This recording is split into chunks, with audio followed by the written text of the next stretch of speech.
Veuve noire, croqueuse de diamants, jalouse maladive. Les clichés sur les femmes criminelles sont légion. Et pourtant, elles sont les principales victimes de violences au sein du couple. Mais Valérie Bacot, Alexandra Richard et Edith Scaravetti défient les statistiques. Elles ont tué leur mari. Plongées dans leur histoire, qui commence souvent de la même manière. Elles rencontrent un homme, tombent sous son charme, fondent une famille. Puis le conte de fées prend fin et commence l'enfer. Crise de colère, violence physique et psychologique, parfois même prostitution forcée. Après des années d'emprise, elles tuent. Pour elles, pour survivre, pour leurs enfants. Comment la justice française juge-t-elle ces crimes ? Et comment distinguer l'homicide conjugal de la légitime défense ?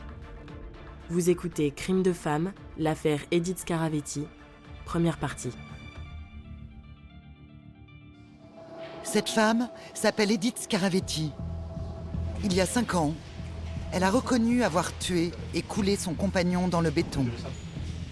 À l'époque, elle avait été libérée par la cour d'assises. Pourquoi cette décision à peine croyable ?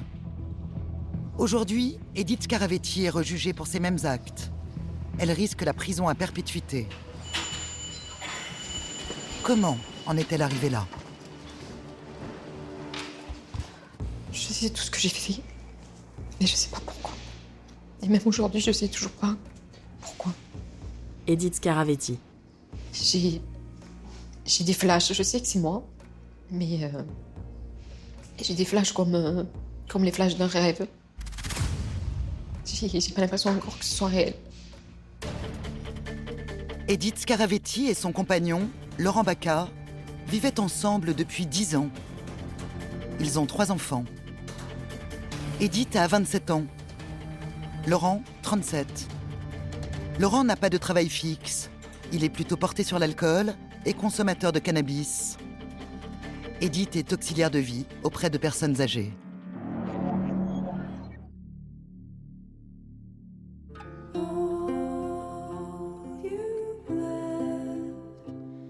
Edith est née en 1987, près de Toulouse. Son père est chauffeur routier, sa mère au foyer. Elle a 2 grands frères. Sa mère l'a désirée tant qu'elle l'a prénommée comme sa chanteuse préférée, Edith Piaf. Edith est timide, son enfance insouciante jusqu'à la séparation de ses parents. Et mes parents ont divorcé. Ma mère, elle a fini par retourner chez son père, donc chez mon grand-père. Et après, quand ma mère elle a rencontré son copain, elle est partie vivre avec son copain. Moi, je suis restée m'occuper de mon grand-père qui avait la maladie d'Alzheimer. Donc voilà, j'avais un peu isolée avec mon grand-père, quoi. On lui a pas laissé le choix, il a fallu qu'elle soit déscolarisée pour s'occuper de son vieux grand-père maternel. Laurent Boguet, avocat d'Edith Scaravetti. Qui était atteint de la maladie d'Alzheimer. Ça m'a pas été imposé, mais c'est venu en fait comme ça, quoi. C'est pas... Je suis restée pratiquement 2 ans avec lui. Je crois que c'est pour ça qu'après je me suis mise dans ce métier-là, en fait. J'ai été aide-soignante en maison de retraite pendant un moment et après j'ai été aide à domicile pour les personnes âgées ou handicapées. Je suis une fille assez introvertie. Laurent est arrivé, il avait 10 ans de plus qu'elle. Georges Catala, avocat d'Edith Scaravetti. Et puis la sarabande a commencé. C'était un copain à mon frère. J'allais faire mes 17 ans. Il était plus âgé que moi, il était rassurant, Puis il était à l'écoute par rapport à mon grand-père aussi. Je suis tombée sous le charme. Laurent Bacca est le premier garçon qu'elle rencontre. Elle, on l'a sentie très amoureuse. Bon, lui aussi, il était Antoine Bacca, père de Laurent Bacca. très amoureux. Premier petit ami, il est son premier amour. Donc, 4 mois après, j'étais enceinte. Il est venu vivre avec moi chez mon grand-père. Puis là, bon, la maladie de mon grand-père avait évolué, donc c'est devenu de plus en plus compliqué. Comme j'allais avoir un bébé, j'avais dit à ma mère que je ne pouvais plus m'en occuper de mon grand-père. Donc elle a mis en maison de retraite mon grand-père et on est resté vivre dans la maison de mon grand-père avec Laurent.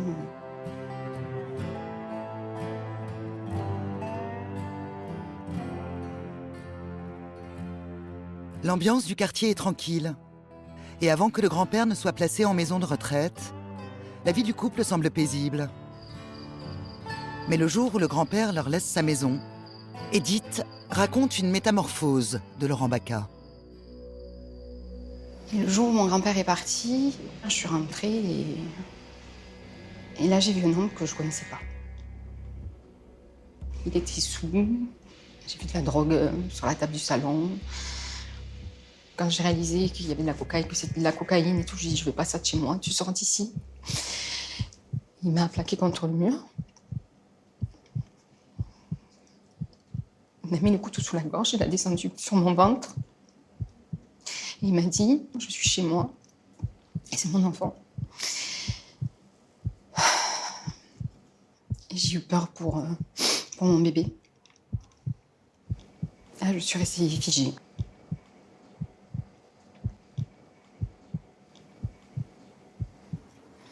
C'était quelqu'un de très lunatique. En 5 minutes, il pouvait changer de comportement. Pour tout, pour rien. Son regard. D'un coup, il devenait tout noir.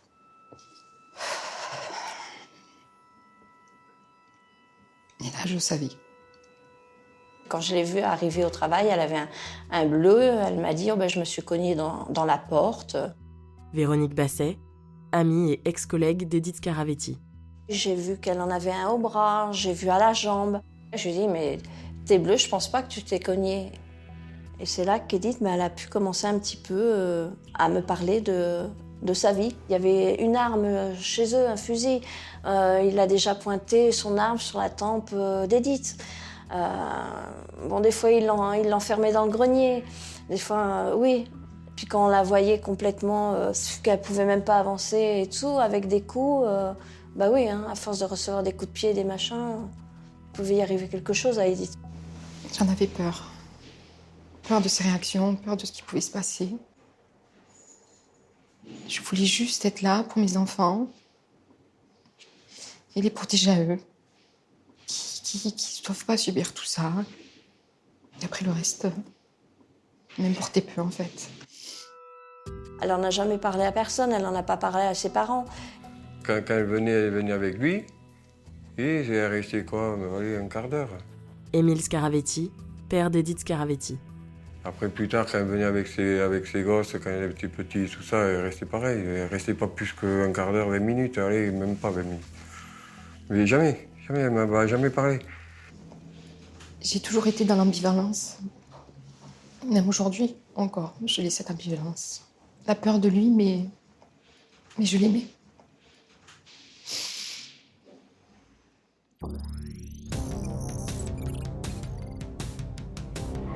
Au cœur de l'été 2014, le compagnon d'Edith, Laurent Baca, disparaît soudainement.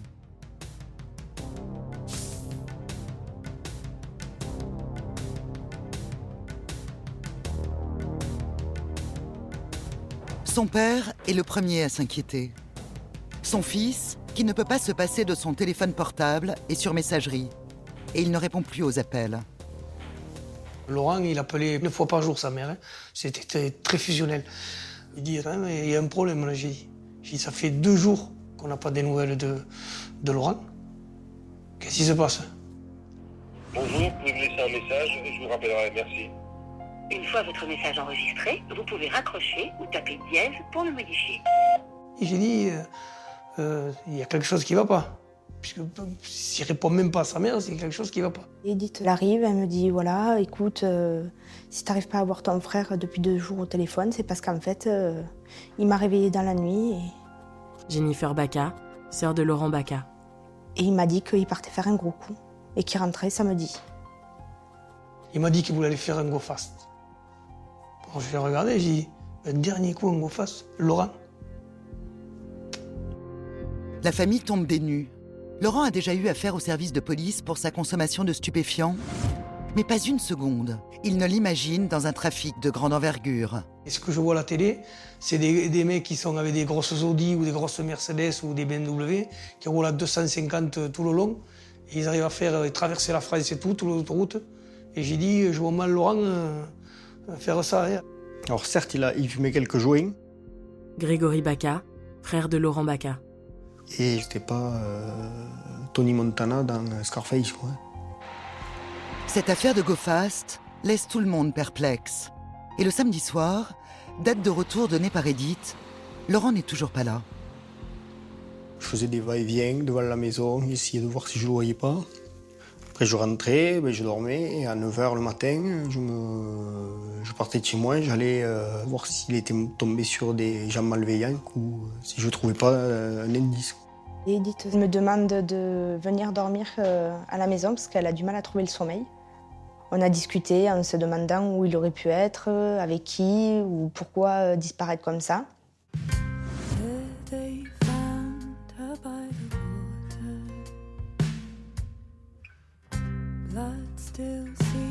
Jennifer est très proche de sa belle-sœur Edith. Elles sont même devenues inséparables. C'était ma sœur, mon amie. On faisait tout ensemble. Depuis qu'elle avait rencontré mon frère, on était très liés. Jennifer a donc confiance en Edith et dans son récit. La famille est unie et sonnée par cette histoire de trafic de drogue. Ils n'y comprennent rien, ils n'y connaissent rien. Ils contactent un spécialiste. Quand la famille Baca prend rendez-vous avec moi, elle prend rendez-vous avec un avocat spécialisé en matière pénale. Pierre Lebonjour, avocat de la famille Baca. Pour avoir des renseignements sur le trafic de drogue international, et pour savoir s'il est possible que le fils, le frère, c'est-à-dire Laurent, ait pu participer à un trafic de drogue qui se soit mal déroulé. Je pars à la frontière espagnole, demander auprès des commissariats si eux savent quelque chose.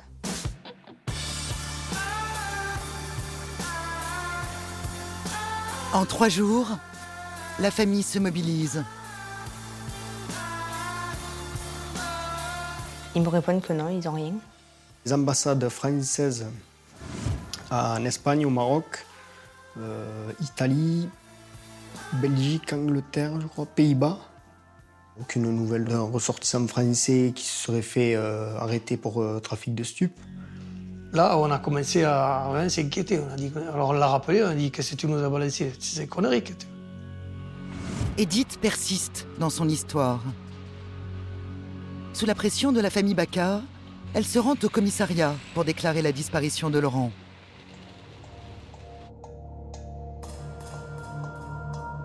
C'est la première fois qu'il part plus d'une journée.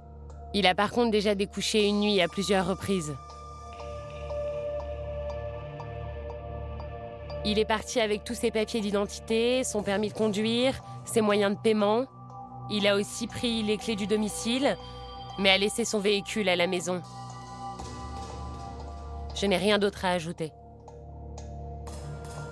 La famille tout entière est entendue par les policiers. Ils nous demandent si il n'est pas suicidaire, puis ils nous disent qu'après tout, il est majeur et qu'il a le droit de disparaître du jour au lendemain, déjà, sans donner de nouvelles à sa famille, et qu'ils mènent leur enquête, et qu'ils nous tiendraient au courant s'ils avaient quelque chose. La famille décide de ne pas s'en tenir là. Et sur les conseils de la police, ils tapissent les murs de la ville avec la photo de Laurent. Il y a eu un appel à témoins de lancer à la demande de la police. Ils interpellent aussi la presse. La famille Baca envisage toutes les possibilités. Moi, j'ai sondé les puits, le puits de chez eux. C'est moi qui l'ai sondé. C'est dit peut-être que bon, il a voulu se foutre en l'air. C'était quelqu'un qui aimait la vie et qui aimait trop ses enfants pour se donner la mort. La piste du suicide est vite écartée. Les parents se tournent alors vers Edith avec une étonnante demande. Edith, s'il s'est passé quelque chose, tu l'as poussé dans les escaliers, il est tombé. Dis-nous-le, ça peut arriver. Pendant ce temps, dans le voisinage, on se pose des questions. Les voisins remarquent que les enfants qui étaient tout le temps dans le jardin avec leur ballon, et ben là, soudain, il n'y a plus personne. Élise Costa, chroniqueuse judiciaire. Et on est quand même au mois d'août, il fait très chaud, donc les voisins se disent peut-être qu'ils ont prolongé leurs vacances. Sauf qu'en fait, non, ils n'ont pas prolongé leurs vacances. Tout est fermé, les volets sont fermés et les enfants ne vont plus dans le jardin.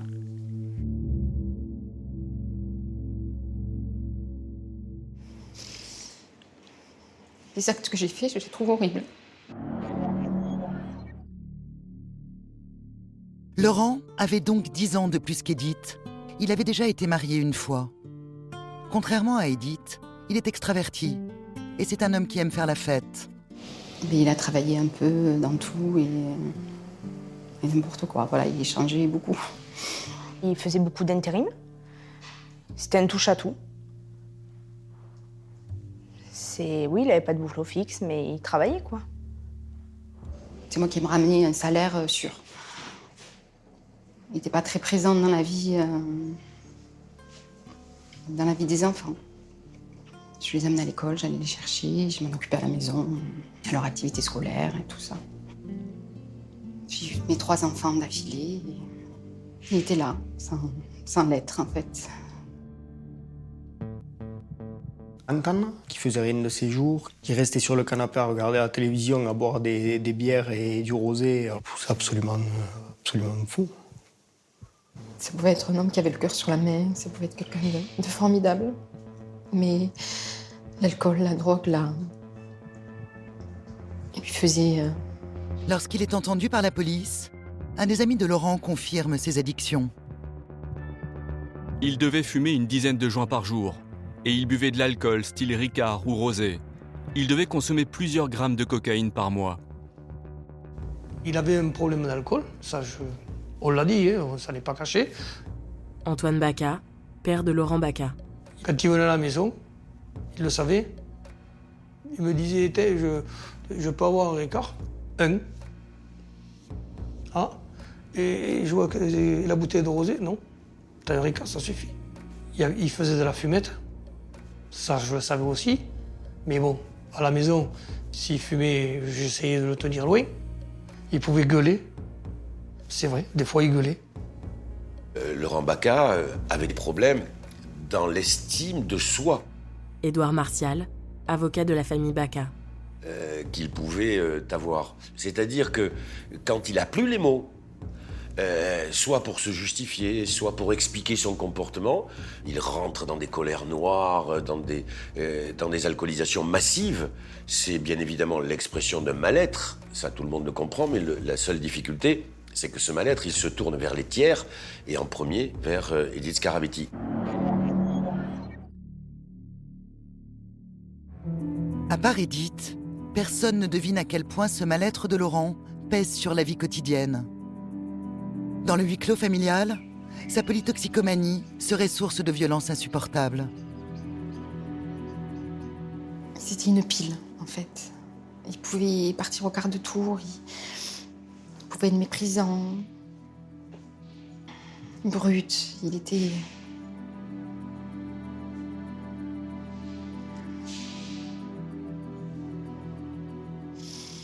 très exigeant, très déterminé. Il se mettait souvent à crier, à critiquer tout ce que je faisais. Et il fallait que la maison soit nickel, que le linge soit nickel, ses affaires bien repassées. Ça lui est déjà arrivé de me réveiller à 3h du matin parce qu'il avait vu une toile d'araignée, me tirer par les cheveux pour m'y amener jusqu'à... Tous les proches entendus par la police confirment le malaise dans le couple et les humiliations que Laurent fait subir à Edith. Je sais pour l'avoir vu que Laurent parlait très mal à Edith, et il était très autoritaire, et lui donnait des ordres de manière blessante. Et plus le temps passait, plus ça devenait récurrent. Les tensions, j'ai commencé à les ressentir en mai 2014. Quand elle venait, elle était plus du tout pareille. Je disais à ma femme, franchement, Edith, maintenant, quand elle vient, on dirait qu'elle fait la gueule, on dirait que ça la fait chier de venir. Mais après une semaine de vacances à Palavas-les-Flots, ils sont revenus... Jennifer Bacca, sœur de Laurent Bacca.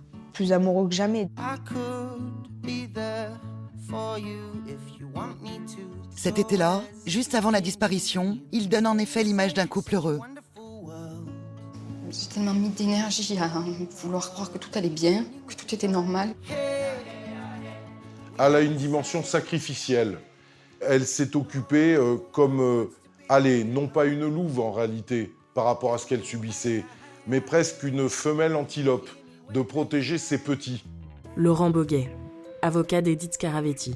En y laissant une part d'elle-même, parfois, acceptant de subir en toutes circonstances pour les épargner. L'été est fini. Et cela fait maintenant 3 mois que Laurent Baca a disparu. Je m'étais donné 2 dates butoirs. La rentrée, début septembre, en me disant qu'il n'aurait jamais loupé une rentrée scolaire de ses enfants. Il n'y était pas.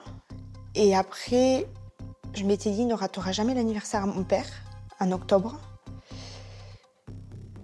Et c'est à ce moment-là où je me suis dit qu'il n'était plus de ce monde.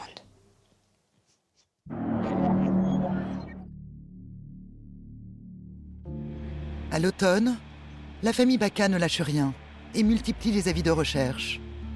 Les services de police intensifient les auditions et étudient toutes les pistes. Ainsi, à un ami de Laurent, les enquêteurs demandent.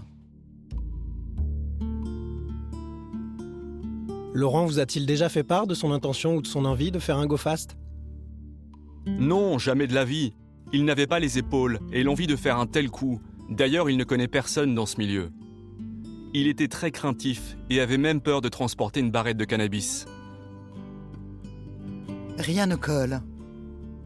Pendant ces 3 mois, Edith, elle, poursuit sa vie comme si de rien n'était.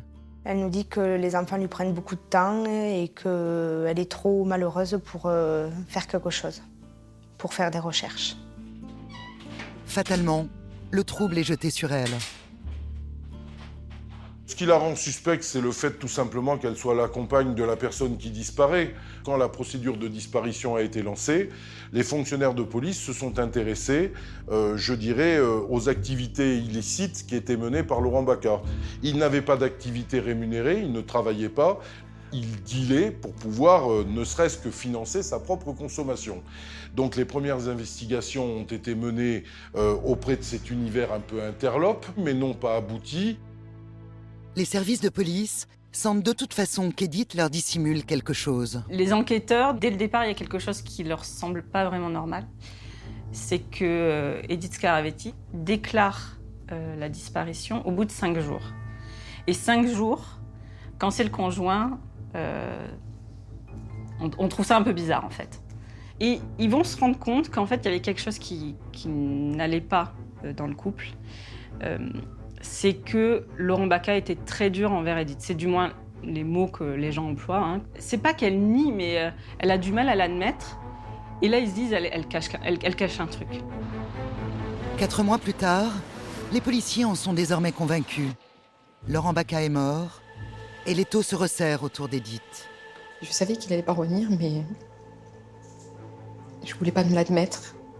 Elle résiste. Je ne sais pas.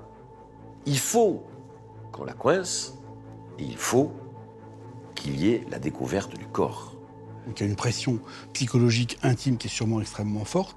David Sénat, magistrat et avocat général. À laquelle se joint la pression de l'enquête, puisque la perquisition du 20 novembre est une perquisition qui se veut conclusive, définitive, et elle a dû comprendre cette fois-ci que les investigations finiraient par aboutir. Ce jour-là, le 20 novembre, une perquisition de grande ampleur est ordonnée au domicile du couple par le procureur. Edith ne le sait peut-être pas encore, mais elle est la principale suspecte. Les enquêteurs, ils sont d'abord surpris par l'odeur pestilentielle qui règne dans cette maison. Et tout de suite, Edith Scaravetti a une réponse. Elle explique que les enfants ont été malades toute la nuit et qu'ils ont vomi. C'est ce qui explique cette odeur. Ils vont d'abord passer les pièces au Blue Star. On plonge les pièces dans le noir et puis on vaporise le produit qui est un révélateur de sang.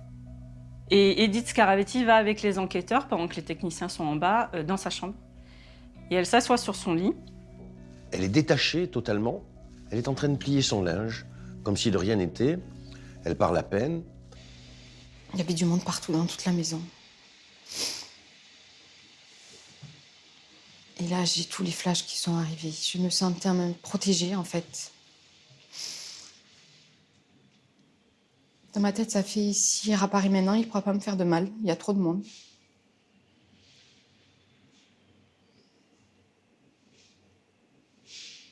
Et là, j'ai dit tout ce que je me souvenais. Elle s'assoit au bord du lit. Elle fond en larmes. Et elle a ces mots, « Je suis un monstre, j'ai retourné l'arme et j'ai tiré ». Et donc là, les enquêteurs comprennent forcément et ils disent « Mais où est le corps ?» Et elle dit « Il est au-dessus de vous ». Vous le trouverez en haut dans le grenier. La police avait quand même déjà perquisitionné ses combles au cours de cette journée du 20 novembre et n'avait strictement rien remarqué d'anormal.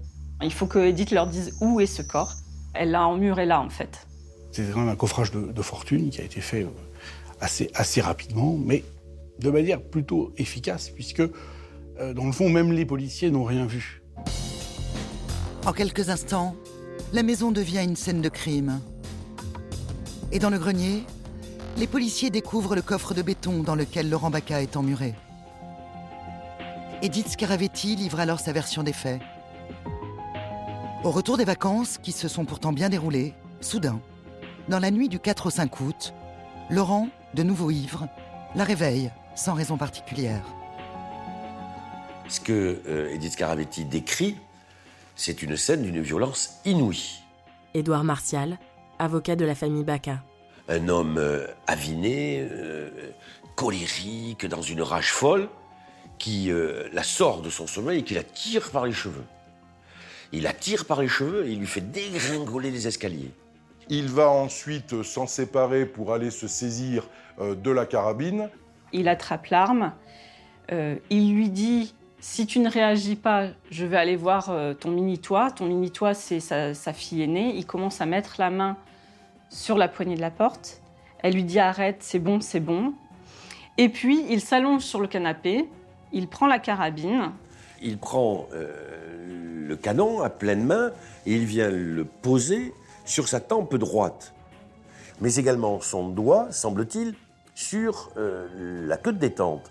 En lui disant « Mais vas-y, mais fais quelque chose pour une fois dans ta vie. Tire si t'en es capable. En fait, t'es même pas capable de ça. » Depuis quelque temps, il semble qu'Edith ne réagissait plus aux scènes de violence. Elle ne voulait plus de cris, plus de heurts. Elle encaissait en silence. Laurent n'avait plus de prise sur elle. Est-ce cela qui l'a mis hors de lui durant la nuit? Il m'a regardé en riant, en me disant que j'étais une bonne à rien, que je ne ferais jamais rien de ma vie. Si j'avais une chose à faire une fois dans ma vie, c'était maintenant. Je me suis approchée de lui. Je voulais juste lui enlever l'arme. Je voulais juste pouvoir aller dormir. Le coup est parti.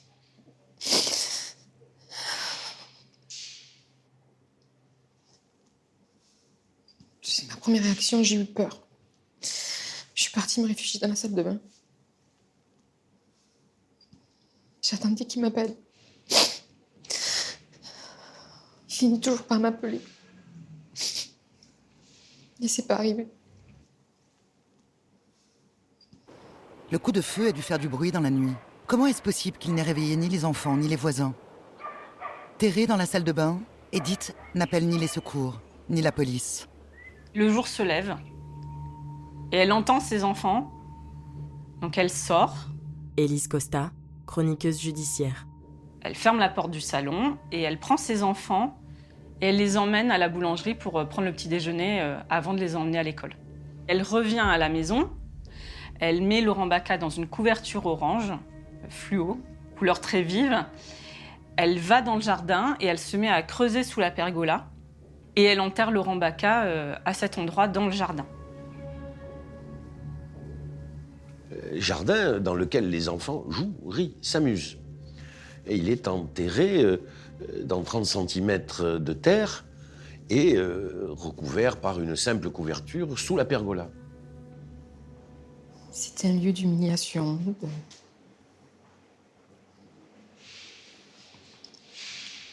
Que si j'étais pas assez satisfaisante pour les rapports sexuels, il m'y mettait à moitié dénudée dessous. Il fallait pas que je bouge, il fallait pas que ça me rafraîchirait les idées.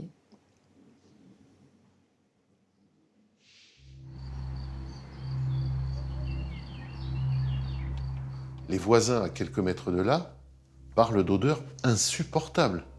Antoine Tugas, avocat de la famille Baca. De la dépouille de Laurent Baca qui est en décomposition. C'est donc parce qu'elle a enterré leur père dans le jardin qu'Edith Scavaretti avait interdit à ses enfants d'y jouer durant l'été. Un soir, elle est dehors, elle fume une cigarette et en fait, elle voit un morceau de cette couverture orange sortir un peu de la terre parce qu'elle n'a pas enterré si profondément. Et elle, ce qu'elle dit en tout cas, c'est qu'il va revenir. Et elle a très peur. Et du coup, elle le déterre. Et c'est là qu'elle va se dire, en fait, je vais le couler dans le béton. Le corps de Laurent Baca est resté 3 semaines enterré sous la pergola. Il s'est vidé de toute son eau et de toutes ses graisses. Il a perdu plus de la moitié de son poids. Sa vision a dû être insoutenable pour Edith. Toute cette partie-là... Parce que c'est des flashs. Je sais que c'est moi, mais je sais pas comment j'ai pu faire ça. Pourquoi je l'ai fait? Après avoir pris ce corps à l'aide d'une sangle, l'avoir traîné, même s'il ne pesait plus que 26 kilos ou 24 kilos, et l'avoir fait grimper jusque vers les combles par cette échelle. Elle va établir comme un sarcophage. Bizarrement, je sais que je l'ai fait, mais je m'en souviens pas. Vous venez d'écouter Crime de femme. Si vous avez aimé ce podcast, vous pouvez vous abonner sur votre plateforme de podcast préférée et suivre Initial Studio sur les réseaux sociaux. Crime de femme est un podcast coproduit par Initial Studio et Girafe Prod, adapté de la série documentaire audiovisuelle éponyme, produite par Girafe Prod. Cet épisode a été réalisé par Géraldine Levasseur, Carlos Simoes et Nathalie Gillot. Production exécutive du podcast, Initial Studio. Production éditoriale, Sarah Koskiewicz et Mandy Lebourg, assistée de Marie Agasson. Montage, Victor Benamou, avec la voix d'Alix Martineau.